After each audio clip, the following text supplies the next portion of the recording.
Umholi we-EFF uJulius Malema uthe inkulumo kaMengameli ibifana nje neyesona edlule. How on earth do you repeat a SONA speech that made you lose elections? Amaqembu angaphansi kwe-GNU okubalwa kuwo ne-IFP ayemukele lenkulumo. We are committed in creating a stable GNU that is responsive and delivers. Kepha iqembu i-UDM engaphansi kwe-GNU inombono ohlukile.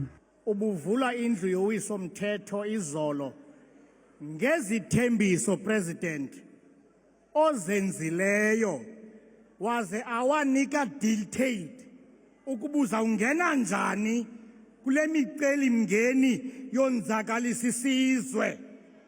Kuthe kusenjalo iPhalamende laphenduka inkundla yokubhinqa. No, I wanted Speaker respectfully to address this honourable member with his rightful title as a matriculant, seeing that there are confusions of titles today.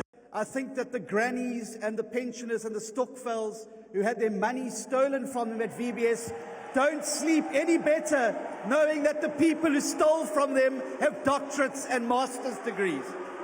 Bekucace bhake ukuthi iPhalamende lihlukene kabili. Amaqembu angaphansi kwe-GNU kanye nalawo angafunena kuyizwa leyo. You, Honorable Judge, have sent many of my old friends to jail with Roman Dutch law, which you enjoyed.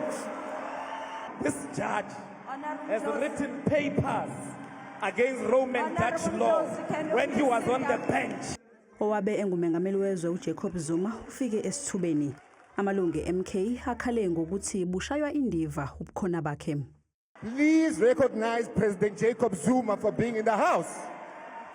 Ube khona ke nomzuzu wamangcoko. What is the point of order, Honorable Joseph? Speaker, I wanted to check if it's parliamentary for Honorable Mantashe to put the wrong button in the wrong. Order, Honorable members. Order, Honorable Josie, can you please... I'm protecting the dignity of GNU now. Honorable Josie.